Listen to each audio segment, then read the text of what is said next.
हमारे देश में सर्वाधिक प्रेम विवाह होते हैं। वो अलग बात है कि प्रेम किसी और से होता है और विवाह किसी और से होता है।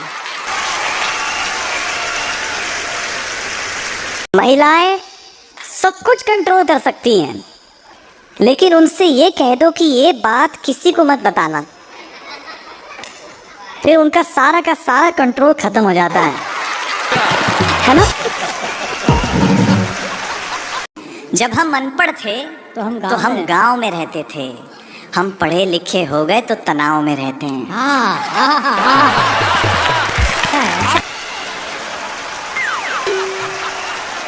महिलाओं की केवल दो ही समस्या है, जब वो बहू बनती है तो उन्हें सास अच्छी नहीं मिलती।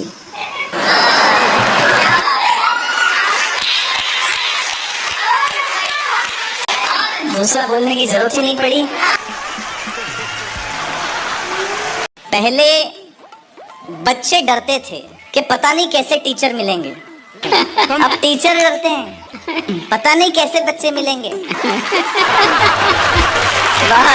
पुरुष हमेशा विद्यार्थी रहता है, क्योंकि पत्नी को लगता है कि माँ सिखा रही है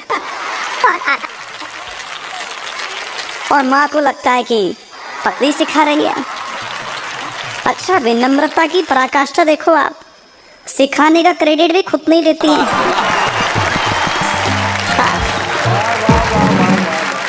ईश्वर की मूर्ति बनाने वाला ईश्वर से बात करता है। वाह। वो कहता है कि हे ईश्वर, तू भी कलाकार है, मैं भी कलाकार हूँ। तूने मुझ जैसे असंख्य पुतले बनाकर इस धरती पर भेजे हैं और मैंने तुझ जैसे असंख्य पुतले बनाकर इस धरती पर बेचे हैं।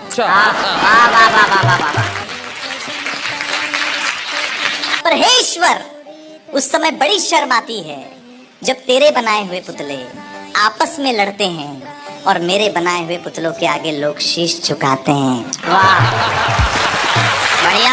कि यदि आपके चंद मीठे बोल से किसी का रक्त बढ़ता है तो यह भी रक्तदान है। यदि आपके द्वारा किसी की पीठ थपथपाने से उसकी थकावट दूर होती है, यह भी श्रमदान है।